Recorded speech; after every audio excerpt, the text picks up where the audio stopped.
किसान भाई, अगर आप मक्का बीज उत्पादन कर रहे हैं तो सबसे पहले आपको उस बीज का प्रमाणीकरण करना होगा।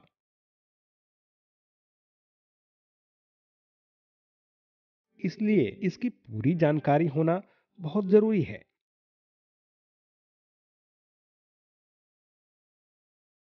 बीज प्रमाणीकरण के लिए सबसे पहले अधिसूचित बीज का ही चुनाव करें।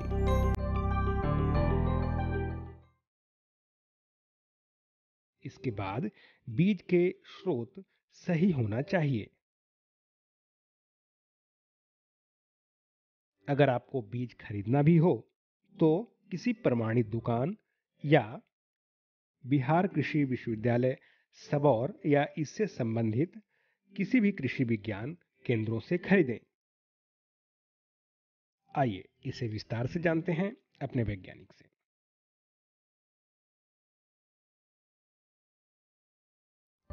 उत्तम इसकी अच्छी क्वालिटी कैसे मेंटेन रहे, इसलिए उसमें ज़रूरत पड़ी कि एक ऐसा संस्था हो जो बीज को प्रमाण दे कि वो बीज अच्छा है, ठीक है, उच्च गुणवत्ता वाला है, आनुवांशिक रूप से वो बहुत शुद्ध है। इसीलिए 1966 सीड एक्ट के तहत, आप समझे बात को आप समझे, सीड सर्टिफिकेशन क्या है, बीज प्रमाणीकरण क्या है, अभी क्या बताएं, सर्टिफिकेट देना। क्यों देना? तो सर्टिफिकेट हम क्यों देंगे, यानी क्या चीज़ के लिए, ताकि वो बीज, क्योंकि हम बीज की बात करते हैं। जब हम बीज की बात करते हैं तो सिर्फ गुणवत्ता की बात करेंगे, अच्छी गुणवत्ता। तो जहाँ गुणवत्ता की बात करेंगे वहाँ आनुवांशिक रूप से वो शुद्ध होगा, उसका अंकुरण क्षमता ज़्यादा होगा, वो रोग व्याधि से मुक्त होगा, तभी तो कहेंगे कि अच्छी गुणवत्ता है, ठीक है। तो ऐसा महसूस हुआ कि सीडों के गुणवत्ता को बनाए रखने के लिए एक ऐसी संस्था होनी चाहिए। अगर मान लीजिए कि अगर स्कूल कॉलेज नहीं होगा तो क्या होगा, अच्छा गुणवत्ता वाला ये विद्यार्थी आएगा? नहीं आएगा। तो क्या होगा, धीरे धीरे डिग्रेडेशन होने लगेगा, माने विकार। उसी प्रकार बीज को भी, बीज की क्वालिटी को मेंटेन करने के लिए, गुणवत्ता को मेंटेन करने के लिए एक प्रमाणीकरण, एक ऐसी संस्था की आवश्यकता थी। इसलिए 1966 में बीज अधिनियम के तरफ एक सीड सर्टिफिकेशन एजेंसी का ये स्थापना हुआ, ठीक है। सिर्फ मैं आपको बता रहा हूँ कि सीड सर्टिफिकेशन क्या है, सीड प्रमाणीकरण का जरूरत क्यों पड़ता है, ठीक है। अब सवाल है कि आप किसी भी बीज का तो प्रमाणन सीड सर्टिफिकेशन नहीं कर सकते हैं। तो बीज अधिनियम नियम के धारा 5 के तहत जो भी नोटिफाइड सीड, यानी अधिसूचित नोटिफाइड सीड, सारे बीज को नहीं कर सकते हैं ये प्रमाणित, जो नोटिफाइड रहेगा, जो अधिसूचित रहेगा, भारतीय बीज अधिनियम नियम 1966 के धारा 5 के अंतर्गत जो बीज अधिसूचित होंगे वही बीज को हम सीड सर्टिफिकेशन करते हैं, ठीक है, ओके, ठीक है। अब सवाल उठता है कि ये तो आप समझ गए कि सीड सर्टिफिकेशन की आवश्यकता क्यों पड़ती है। उसके बाद दूसरी बात है कि किन किन बीजों का हम, किस किस किस्मों का हम सीड सर्टिफिकेशन करेंगे। तो जो बीज अधिसूचित होगा, नोटिफाइड होगा, उसी का हम सीड सर्टिफिकेशन करें, ठीक है, यहाँ तक ठीक है। अब इसका देखिए स्टेप क्या है, क्या क्या मैंने इसमें आवश्यकता पड़ता है। सीड सर्टिफिकेशन में सबसे पहला होता है बीज का स्रोत, ठीक है, किस्म का चुनाव। पहला होता है किस्म, माने वैरायटी, कौन सा वैरायटी लेंगे, क्योंकि ये बहुत ज़रूरी है। आप कौन सा वैरायटी को लेंगे, कौन सा वैरायटी को लेंगे, अभी बताएं, कौन सा किस्म को लेंगे। Yes, very good. जो नोटिफाइड सीड होगा, जो भारत बीज अधिनियम के तहत जो अधिसूचित होगा, उसी बीज का हम सिलेक्शन करेंगे, ठीक है, प्रमाणन के लिए। पहला बात तो पहले आपने किस्म ले लिया, क्योंकि उसके बाद दूसरा क्या है, उसका सोर्स क्या है, स्रोत क्या है, ये भी बहुत ज़रूरी चीज़ है। उसका स्रोत क्या है, जो आप इस सब को लिखिए नहीं, हम आप लोग को विश्वास दिलाते हैं कि हम जो भी बोल रहे हैं उस सारा का हम नोट्स देंगे। आज नहीं दे पाएँ कल देंगे, कल नहीं दे पाएँ परसों देंगे, लेकिन देंगे। अरे कोई बात नहीं है, फिर आप मंडल सर से तो कांटेक्ट में है ना, हम कोशिश करेंगे कि आज रात में बैठ के लिख ले, एक कॉपी आपको दे दें, ठीक है। तो हमने बताया कि सीड सर्टिफिकेशन क्या है, ठीक है। दूसरा है कि हम कैसे करते हैं। तो पहला क्या है कि जो किस्म है, कौन सा किस्म लेंगे वो आप लोगों को जानकारी हो गई। दूसरा है कि उसका स्रोत क्या होगा। तो स्रोत होगा, अगर मान लीजिए कि आप अगर आधार बीज कर रहे हैं तो उसका स्रोत क्या होगा। आधार बीज का कौन सा होगा ये स्रोत, ब्रीडर सीड होगा ना। थोड़ा सा दिमाग को खोलिए आप लोग, न्यूक्लियस सीड की बात नहीं करेंगे, ब्रीडर सीड के बाद फिर फाउंडेशन सीड, फाउंडेशन के बाद सर्टिफाइड जिसको प्रमाणित बीज, ठीक है। प्रमाणित के बाद भी एक और बीज है कौन, सत्यापित बीज। देखिए ये सब चीज़ आप थोड़ा बहुत भी अगर सीख गए ना तो आप लोग को बड़ा ही एकदम खुशी होगा, क्योंकि ये सब महत्वपूर्ण चीज़ सब है। जब हम सीड प्रोडक्शन की बात करते हैं, बीज का उत्पादन का बात करते हैं, तो ये सब चीज़ छोटी छोटी चीज़ है, बहुत महत्वपूर्ण चीज़ है। ये सब आपको जानकारी होना चाहिए। तो इसका स्रोत क्या होगा, जब हम आधार बीज कर रहे हैं तो उसका अभिजनक होगा। अगर हम प्रमाणित बीज कर रहे हैं तो उसका सोर्स क्या होगा, फाउंडेशन। आप लोग का धीरे धीरे अब आप लोग इस चीज़ को भली भांति एकदम समझ रहे हैं, ठीक है। तो स्रोत सही होना चाहिए, ठीक है। जब भी आप सीड खरीदें, एक चीज़ आप लोग को हम जानकारी के लिए बता दें, हम पहले भी बता चुके हैं कि सीड प्रोडक्शन, बीज उत्पादन में जितने भी उपादान हैं उसमें सबसे महत्वपूर्ण कौन है, बीज है। इसलिए बीज जब भी ले तो आप कहाँ से लें, बीज कहाँ से खरीदते हैं आप, या तो बीज निगम, राष्ट्रीय बीज निगम, या तो किसी कृषि कॉलेज, एग्रीकल्चर कॉलेज आपका है, बिहार एग्रीकल्चर यूनिवर्सिटी, या कोई वैसे दुकानदार से खरीदे जो रजिस्टर्ड हो। बीज देखिए जब भी आप खरीदें, क्योंकि अक्सर ये देखा गया है कि बहुत सारे किसान कहीं से सीड ले आए और पता चला उसका जर्मिनेशन नहीं है, विगर नहीं है, वायबिलिटी नहीं है जी, तो वो बाद में नुकसान होता है। इसलिए क्योंकि आप जानते हैं इस चीज़ को बैठा लीजिए कि हमारा बीज उत्पादन तभी सफल हो पाएगा जब आपका बीज अच्छा से अच्छा गुण वाला होगा। इसलिए बीज की क्वालिटी पर, गुणता पर, उस पर कोई समझौता नहीं, ठीक है। तो पहला हो गया आपका किस्म, ठीक है, प्रमाणन कौन सा किस्म करेंगे। दूसरा क्या हो गया, ये स्रोत। तीसरा हो गया आपका बीज खेत का चुनाव, ठीक है। क्योंकि आप जो सीड ले लिए, सीड कर लिए, तो जो सीड होगा तो आप देखेंगे कि मेरा जो भी खेत है वो बहुत अच्छा होना चाहिए। और एक आइसोलेशन तो बताया गया है, ये पृथ्वीकरण दूरी, जो एक खेत से दूसरे खेत के बीच में दूरी देते हैं उसे आइसोलेशन कहते हैं, पृथ्वीकरण दूरी कहते हैं, ठीक है। ताकि क्यों आइसोलेशन देते हैं, क्यों देते हैं पृथ्वीकरण, यस, वाह, मतलब ठीक है, आइसोलेट। तो ये आइसोलेशन जो होता है ये डिपेंड करता है, हर क्रॉप का अपना अलग अलग होता है। जैसे हम मकई की बात करते हैं, मकई में कितना होगा वो हम बताएंगे, गेहूं में अलग होगा, धान में अलग होगा, सबका अलग अलग, ठीक है।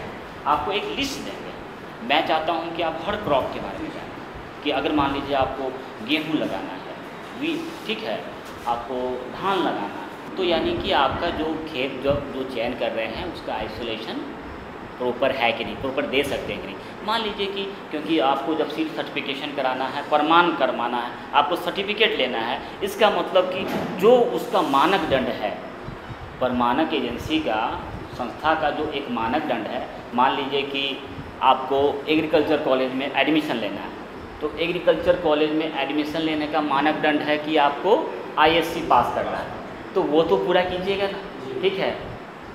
अगर यहाँ पर है कि फर्स्ट डिवीज़न से पास करना है तो वो भी पास कीजिएगा।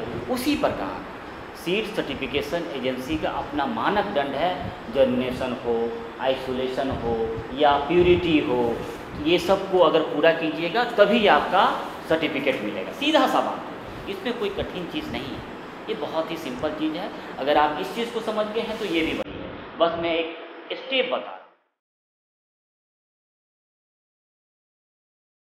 अब बारी आती है रजिस्ट्रेशन कराने की। इसके लिए आवेदन पत्र भरना जरूरी है।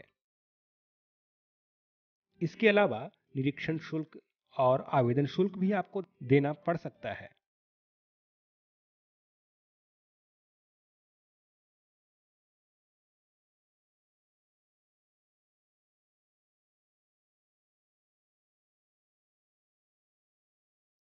आवेदन पत्र में फसल का नाम, प्रभेद का नाम, रकबा, और अपना पूरा नाम पता अंकित कर इसे आपको भेजना होता है।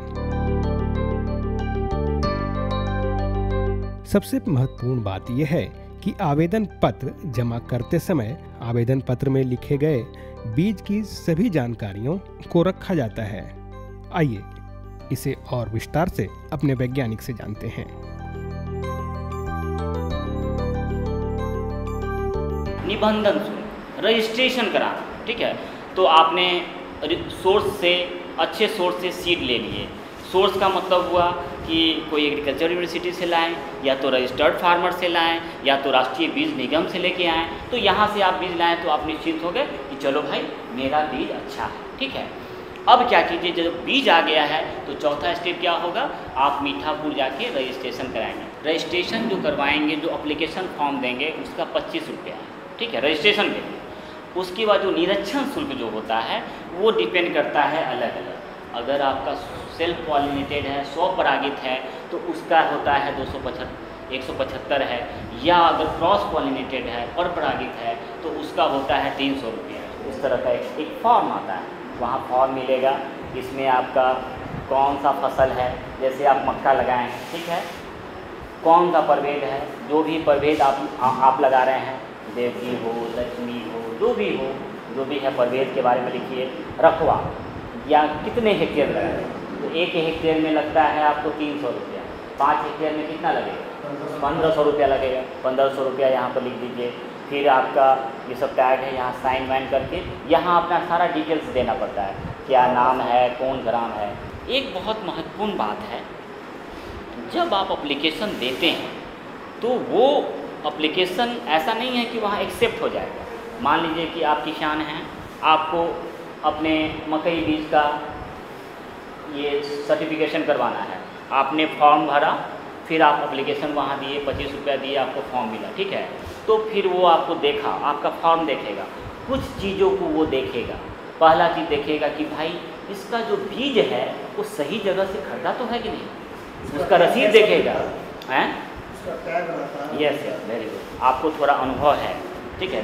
ये देखिए बहुत सिंपल चीज़ है, वो आपका टैग देखेगा कि आपका रसीद देखेगा कि भाई ये पर्टिकुलर आदमी वो सही ढंग से तो बीज खरीदा है कि नहीं, कहीं ऐसा तो नहीं है कि इसका बीज का सोर्स मैंने सही नहीं है। तो उसके लिए आपको वो जो मान लीजिए एग्रीकल्चर कॉलेज से खरीदे हैं, तो यहाँ का जो रसीद होगा वो उसमें टैग रहेगा, ठीक है। दूसरी बात देखेगा वो कि आपका आइसोलेशन डिस्टेंस प्रॉपर दिए हैं कि आइसोलेशन डिस्टेंस, मान लीजिए कि मकई का बीज का बात करते हैं, फाउंडेशन सीड में 400 मीटर लगता है, सर्टिफाइड सीड कर रहे हैं प्रमाणित बीज तो उसमें 200 मीटर लगता है। तो आपके पास उतना रकबा तो है कि नहीं, पता चला कि आप प्रमाणीकरण गए हैं और आपके पास स्पेस ही नहीं, तो फिर तो रिजेक्ट हो जाएगा फॉर्म। तो ये सब चीज़ भी देखेगा। तीसरी बात क्या है कि उसका देखेगा कि पैसा जमा है कि नहीं। चौथी बात देखेगा कि आपका ये भी चीज़ देखता है कि आपका जो ज़मीन है जहाँ पर आप सर्टिफिकेशन करवा रहे हैं, उत्पादन कर रहे हैं, वहाँ जाने तक मैंने रास्ता है कि नहीं, ये भी देखता है। अगर बहुत अगर इंटीरियर में होगा तो मे भी वहाँ पर रिजेक्ट हो सकता है। तो ये सब कुछ चीज़ को देखता है, तब जाके आपका फॉर्म एक्सेप्ट हो गया। उसके बाद आपने क्या किया, उसमें निरीक्षण शुल्क दिया। तो निरीक्षण शुल्क में आपने बताया self pollinated, cross pollinated. Self pollinated में 275 रुपया है, और ये क्रॉस पॉलिनेटेड में 300 रुपया है। 250 रुपया सेल्फ में है और 300 रुपया इसमें। उस पैसे को आप या तो बैंक ड्राफ्ट से दे दीजिए, मनी ऑर्डर से दे दीजिए, या बेटर है कि आप वहाँ पर हैंड टू। आवेदन पत्र जमा करने के बाद बीज प्रमाणीकरण कार्यालय से जानकार लोग आपके खेतों में लगे बीज को निरीक्षण के लिए भी आ सकते हैं और आपके फसल का निरीक्षण कर आपके आवेदन पत्र में दिए गए जानकारी से मिलान भी कर सकते हैं। इन सभी प्रक्रियाओं के बाद जब बीज तैयार हो जाती है तो बीज का कुछ हिस्सा जांच के लिए भेज दिया जाता है। इन सभी बिंदुओं पर हम बारीकी से नजर डालते हैं अपने वैज्ञानिक के जरिए। अब होता है बीज का निरीक्षण, ठीक है। अब आपने सब कुछ कर दिया। अब क्या करेगा कि सीड सर्टिफिकेशन जो ऑफिस है वहाँ से, सीड सर्टिफिकेशन ऑफिस एक अपने आप में एक बहुत बड़ा संस्था है। इसमें बोर्ड ऑफ डायरेक्टर होता है, बहुत सारे इसमें 13 रिप्रेजेंटेटिव सदस्य होते हैं। वो सदस्य हर जगह के होते हैं, एग्रीकल्चर कॉलेज के होते हैं, जो सीड ग्रोवर है आप ही लोग में से एक आदमी वहाँ पर सदस्य होता है, ठीक है। इसके अलावा एग्रीकल्चर ये गवर्नमेंट का आदमी होता है, स्टेट का गवर्नमेंट होता है, गवर्नमेंट का आदमी, ये सेंट्रल गवर्नमेंट का आदमी होता है, एग्रीकल्चर कॉलेज का होता है। उस बोर्ड में जो एग्रीकल्चर कॉलेज के जो ये प्लांट ब्रीडर, एग्रोनॉमी, जो स्पेशलिस्ट जो होते हैं वो सब बोर्ड में रहते हैं। तो ये बहुत बड़ा ऑर्गेनाइजेशन होता है, इसमें बहुत सारे मेंबर होते हैं। और उसके नीचे आपका सीड सर्टिफिकेशन ऑफिसर जो सबसे चीफ होता है, उसका रीजनल होता है, हर जगह होता है। एक होता है सीड सर्टिफिकेशन ऑफिसर जो कि हर डिस्ट्रिक्ट में होता है। उसके नीचे होता है सीड इंस्पेक्टर, आप लोग ने सुना होगा। तो सीड इंस्पेक्टर ही और यही फील्ड में आता है। तो ये लोग क्या करते हैं, सबका काम बटा हुआ है। जो सबसे ऊपर वाला होता है वो प्लानिंग करता है, मॉनिटरिंग करता है। उसके नीचे वाला हर डिस्ट्रिक्ट में, हर गाँव, हर डिस्ट्रिक्ट में जाकर अपने सीड सर्टिफिकेशन ऑफिसर से मिलता है। सीड सर्टिफिकेशन ऑफिसर फिर क्या करता है, वो अपने सीड इंस्पेक्टर से अपना रिपोर्ट मांगता है। और सीड इंस्पेक्टर क्या करेगा कि आपके फील्ड में जाकर निरीक्षण करेगा। अब सोचने वाली बात है कि निरीक्षण करके वो क्या करेगा। जब हम मेज क्रॉप का बात करते हैं, सबका निरीक्षण का अलग अलग है। जैसे कि मेज में अगर कंपोजिट वैरायटी लगाते हैं तो इसमें 2 फील्ड इंस्पेक्शन का ज़रूरत पड़ता है, 2 कंपोजिट लगाते हैं। अगर आप हाइब्रिड लगाते हैं तो उसमें 3-4 करना पड़ता है, 4 बार इंस्पेक्शन होगा। अब सवाल उठता है इंस्पेक्शन कब होगा। हाँ, ऑब्वियस है। हम देखिए एक चीज़ को दिमाग में बैठाइएगा, हम जब बात करते हैं उच्च क्वालिटी, उच्च गुण वाली सीड, आनुवांशिक रूप से शुद्ध, तो यानी कि हमको हर अवस्था में बहुत ध्यान देना होगा। तो अगर आपने बीज को लगा दिया तो फिर आप क्या क्या देखेंगे कि उसमें और अच्छा उत्पादन हो, उसमें क्या क्या देखेंगे आप बताइए। जब आपने बीज को अपने खेत में लगा दिया तो हम क्या करेंगे कि उसका जो आनुवांशिक रूप से शुद्ध रहे, उसके लिए क्या करना होगा।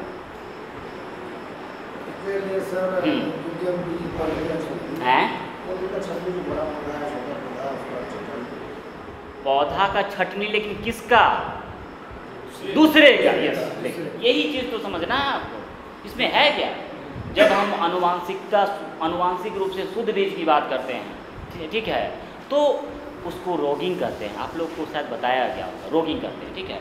तो जो फील्ड का निरीक्षण क्यों होता है, ताकि हमारा जो बीज है, बीज का जो आनुवांशिकता गुण है वो बना रहे। अगर उसमें दूसरे वैरायटी का बीज आ गया तो क्या होगा, अगर उसको नहीं हटाएंगे तो क्या होगा, मिक्सचर हो जाएगा। वेरी गुड, उसके ठीक है। तो यानी कि तो जो भी सीड इंस्पेक्टर हैं वो आकर ये सब देखते हैं, क्योंकि आपको जब बीज उत्पादन कर रहे हैं तो आपको एक एक चीज़ आपको पता होना चाहिए। अरे मकई का कर रहे हैं हम, कंपोजिट वैरायटी कर रहे हैं, तो फाउंडेशन सीड कर रहे हैं तो कितना आइसोलेशन देंगे, 400 मीटर। अगर सर्टिफाइड कर रहे हैं तो 200 मीटर। अगर मान लीजिए कि आपने 200 नहीं दिया है, वहाँ पर 100 मीटर दिया है, तो इंस्पेक्टर आके क्या करेगा, वो उसको रिजेक्ट कर देगा। ये रिजेक्ट क्या करेगा ना, यही सब चीज़ देखने आएगा ना कि भाई पर्टिकुलर आदमी ने जो इंफॉर्मेशन दिया, आइसोलेशन। उसी तरह से बात करते हैं हम गेहूं की। गेहूं में मात्र 3 मीटर देते हैं, क्योंकि उसमें सेल्फ पॉलिनेशन होता है। गेहूं में, धान में 3 मीटर देते हैं, लेकिन क्योंकि मकई में ओपन पॉलिनेटेड है तो ये इसमें 300 से 400, फाउंडेशन में 400 और सर्टिफाइड में 200। तो ये आपका, तो ये 2 बार इंस्पेक्शन हो गया आपका कंपोजिट में, और जो हाइब्रिड अगर सीड प्रोडक्शन कर रहे हैं तो उसमें 4 बार इंस्पेक्शन हुआ। तो उसके बाद होता है जब आपका क्रॉप बड़ा हो गया तो क्या करते हैं, हार्वेस्टिंग करते हैं, तो कटाई करते हैं। तो वहाँ पर भी जब कटाई करके जब स्टोरेज करते हैं तो अभी आपको सीड प्रोसेसिंग, इसको सीड प्रोसेसिंग करते हैं। माने हार्वेस्टिंग के बाद पोस्ट हार्वेस्ट माने हार्वेस्ट करने के बाद क्या क्या प्रक्रिया होती है उसके बारे में मेरे बाद जो आएंगे सो बताएंगे, ठीक है। पोस्ट हार्वेस्ट फिर भी तो जब हार्वेस्टिंग करने के बाद क्या करते हैं, बीज को हम सुखाते हैं ना, क्योंकि मकई में जब हार्वेस्ट करते हैं, जब वो मकई का बीज जब मैच्योरिटी होता है उस पर मॉइस्चर बहुत ज़्यादा होता है, 30 से 35% होता है। तो इतना परसेंट पर हार्वेस्ट कीजिएगा तो मकई। अच्छा आप ही लोग बताइए, आप लोग किसान हैं, अगर बीज में अगर पानी ज़्यादा होगा तो क्या होगा, खराब हो जाएगा। तो कितना होना ये चाहिए, 10। Very good. आप लोग सब 10 से 12, 8 से 10 % मॉइस्चर रहता है तभी आप उसका भंडारण कर सकते हैं। अगर उससे कम होगा या ज़्यादा होगा तो आपका बीज क्या होगा, नुकसान हो जाएगा, उसमें बहुत सारे कीट व्याधि का आक्रमण हो सकता है। ठीक है। तो फिर आपने उसको सुखाया, फिर उसमें आपने जो इनर्ट मटेरियल जो मैंने बताया, इनर्ट मटेरियल का मतलब होता है जब आप थ्रेशिंग फ्लोर जो पक्का पर आपने काट के रखा है तो देखना चाहिए वो पक्का आपका साफ़ हो। ठीक है, साफ इस अगर गंदा होगा तो क्या होगा, मिक्सचर हो जाएगा, उसमें अगर अदर वैरायटी का भी सीड है तो मिक्सचर हो जाएगा। तो ये सब बहुत एहतियात बरतना पड़ता है। जब आप सीड प्रोडक्शन की बात करते हैं तो आपको हर स्टेप पर, हर चरण पर बहुत ही, अगर आप ऐसे अगर धान लगाए गए हैं, गेहूँ लगाए हैं या तो मक्का लगाए हैं तो उसमें थोड़ा बहुत मिक्सचर भी हो गया तो कोई बात नहीं, क्योंकि सीड एंड ग्रेन, सीड और अनाज दोनों में अंतर होता है। सीड और ग्रेन, सीड को हम ग्रेन के रूप में यूज़ कर सकते हैं लेकिन ग्रेन को हम जो अनाज को सीड में नहीं कर सकते हैं, इस चीज़ का ध्यान दीजिएगा। तो सीड प्रोसेसिंग थ्रेशिंग फ्लोर पर जो है उसको अच्छे से मिलाएंगे, फिर बोराबंदी करेंगे। बोराबंदी के तो जो सीड इंस्पेक्टर वो फिर आएगा, फिर देखेगा कि भाई जो सीड प्रोसेसिंग जो कर रहा है सही कर रहा है कि नहीं। वो अगर देखा कि अरे इसका मॉइस्चर तो ज़्यादा है तो वो आपको बताएगा कि नहीं मॉइस्चर ज़्यादा है, मॉइस्चर नहीं। माने निरीक्षण करने का मतलब क्या होता है, जैसे आप मैट्रिक में परीक्षा दे रहे हैं तो टीचर आके आपको बताता है अरे तुम्हारा यहाँ पर गड़बड़ है, तो वो आके बताएगा। तो उसमें आप हो सकता है कि सुधार लाएंगे जिससे आपकी गुणवत्ता बनी रहेगी और जो आपका जो उद्देश्य है वो पूरा होगा। ओके, तो फिर वो आप सीड प्रोसेसिंग प्लॉट पर आके वो अपना सजेशन देगा। ठीक है, कभी कभी ऐसा होता है कि जब वो सीड इंस्पेक्टर जब आता है निरीक्षण करने तो वो पाता है, जैसे हम मकई की बात करते हैं तो डिटैसलिंग करेंगे। अगर वो देखेगा कि डिटैसलिंग सही समय पर नहीं है, डिटैसल नहीं हुआ है, जो प्लांट का रेशियो जो आप लोगों ने पढ़ा है जो अगर सही नहीं है, आखिर मकई में हम लोग क्या देखेंगे, जो मेल फीमेल जो रेशियो सही नहीं है तो क्या होगा, रिजेक्ट हो जाएगा। इसलिए मतलब कि जो मानक दंड है मकई के बीज के लिए, जो मानक दंड प्रमाणीकरण एजेंसी के द्वारा तय की गई है उसको अगर पूरा कर रहे हैं तभी आपको सर्टिफिकेट मिलेगा।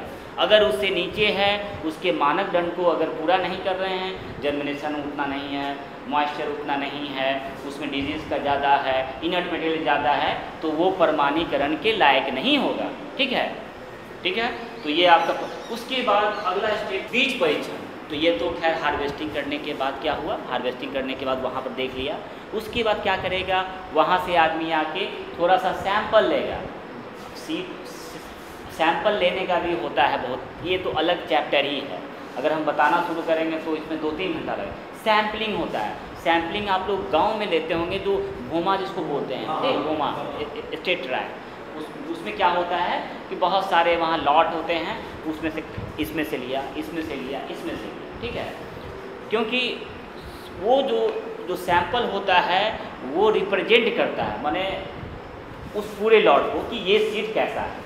जैसे कि सैम्पलिंग में क्या करते हैं, जैसे चावल बनाते हैं तो हरिया में चावल बनाए तो कैसे समझते हैं कि चावल बन गया है, एक चावल को निकालते हैं, समझते हैं कि ये सीज गया, यानी वो सीज गया यानी कि सारा सीज गया, इसी को सैंपलिंग कहते हैं। ठीक है, खैर, तो बीज का नमूना लेकर फिर हम बीज परीक्षण कार्यालय में भेजते हैं, जो सीड टेस्टिंग लेबोरेटरी है। हाँ, एक्चुअली आते नहीं हैं, जैसे हम लोग क्या करते हैं कि थोड़ा थोड़ा सैंपल ले जाके वहाँ दे देते हैं। ठीक है, वैसे आते हैं वो लोग। हम लोग पटना, जैसे कि मेरा एक फार्म है, मैं यहाँ एक फार्म का इंचार्ज हूँ, यहाँ से करीब बांका डिस्ट्रिक्ट में करीब 22 एकड़ का फार्म है, वहाँ हम फाउंडेशन सीड पैदा करते हैं। ठीक है, ऐसे समझिए सिंपल वे में फाउंडेशन सीड पैदा करते हैं, राइस का करते हैं, राइस भी करते हैं, वीट भी करते हैं। अभी राइस का सीज़न है तो हमने क्या किया, सीड लगाया, सीड को लाया सोर्स से, कहाँ से लाया, एग्रीकल्चर कॉलेज से लाया, मेरा सोर्स अच्छा हो गया। आप भी लाएंगे कहीं अच्छे सोर्स से, या तो बीज निगम से, या तो एग्रीकल्चर कॉलेज से, या तो रजिस्टर्ड फार्मर से, उसको लाएं। जो उसका मापदंड है, जो आइसोलेशन है, 3 मीटर का आइसोलेशन है राइस का, तो मेज का आइसोलेशन कितना है, उस ढंग से 400 और 200 फाउंडेशन उस ढंग से आप लगा दिए। अब क्या किए, जो हमने निबंधन कराया, रजिस्ट्रेशन कराया पटना में लीजिए जाकर, तो ठीक है, मैं मतलब प्रैक्टिकली बता रहा हूँ कि आप लोग के दिमाग में आ जाए। वो रजिस्ट्रेशन कराया, जो निरीक्षण शुल्क है, जैसे कि राइस का तो सेल्फ पॉलिनेटेड है, तो इसमें मैंने 250 रुपया दिया। क्योंकि मेरा 7 हेक्टेयर है तो कितना लगा हमको, 250 इंटू 7, ठीक है। अगर मान लीजिए आपका तो मेज का है तो क्रॉस पॉलिनेटेड है तो उसमें कितना लगेगा, 300 रुपया। और आपका हेक्टेयर अगर 5 है तो कितना लगा, 5 या 1500, ठीक है, बात समझे ना।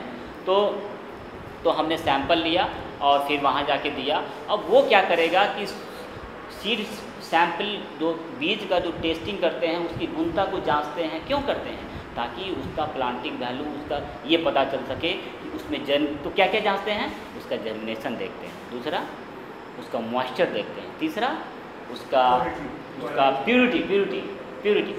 क्वालिटी तो सारी चीज़ हो गई ना, क्वालिटी तो एक बड़ा सा शब्द है। अगर ये सब चीज़ है तो वो क्वालिटी है, अगर ये सब चीज़ नहीं है,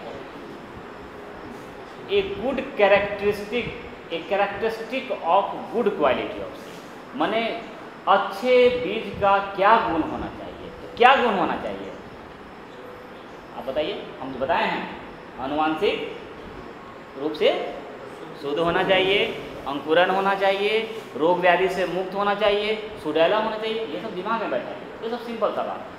तो हम बीज को लिए, टेस्टिंग किए, क्या क्या टेस्ट किया भाई, जर्मिनेशन टेस्ट किया। जैसे अगर फाउंडेशन सीड की बात करते हैं तो उसमें 90% होना चाहिए, ठीक है।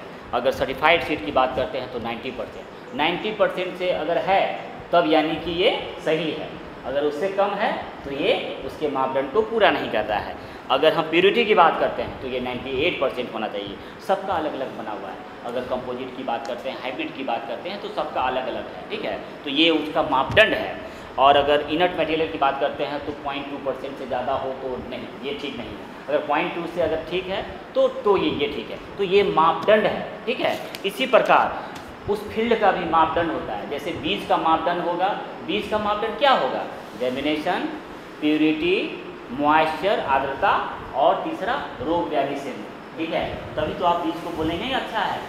फील्ड के लिए मापदंड क्या होगा, उसका आइसोलेशन देंगे। अरे फील्ड अगर आइसोलेशन इतना है, इतना हमको ज़रूरत है, इतना है तो ठीक है। अगर उतना आइसोलेशन अगर नहीं है तो ठीक नहीं है। और उसमें ऑफ टाइप, अगर फील्ड में मान लीजिए आप गए तो पता चला कि डिस्कैसलिंग नहीं ढंग से हुआ, प्लांटिंग रेशियो सही नहीं हुआ, ऑफ टाइप प्लांट जाता है। ऑफ टाइप का मतलब हुआ कि जो मेज से अलावा अगर दूसरे तरह का है तो वो ऑफ टाइप है। अगर ऑफ टाइप 0.2% से कम है तो ठीक है, अगर उससे ज़्यादा है तो ये सही नहीं है सर्टिफिकेट के लिए, ठीक है। मतलब बात वो ठीक है। तो ये आपका एक हो गया बीज परीक्षण। उसके बाद लास्ट में जब आपका सारा काम हो गया तब देखा कि भाई नहीं, इसका जर्मिनेशन भी बहुत अच्छा है, इसका मॉइस्चर भी ठीक है, 12% है, इसका प्योरिटी भी है, सब कुछ ठीक है। तब क्या होगा लास्ट में, उसको बीजों की टैगिंग, ठीक है, बीजों का माने कि टैगिंग, उसका अब उसको टैगिंग होगा, ठीक है, लास्ट में। तो माने कि टैगिंग का मतलब कि उसको सर्टिफिकेट मिल गया, प्रमाणीकरण हो गया। तो टैगिंग में फिर क्या होगा, उस सारे चीज़ के बारे में उसमें लिखा रहेगा, कौन सा लॉट नंबर है, जांच की तिथि क्या है, अंकुरन क्षमता क्या है, उसका फार्मर का क्या नाम है, वो सारा मैंने सब उसमें टैग में। और इस तरह से आपका बीज का ये प्रमाणीकरण। तो किसान भाई, अगर आप बीज प्रमाणीकरण कराना चाहते हो तो आपको इन सभी प्रक्रियाओं से होकर गुजरना पड़ता है। इसलिए आप इस तरह से बीज प्रमाणीकर मक्का बीज उत्पादन कर बढ़िया कमाई कर सकते हैं।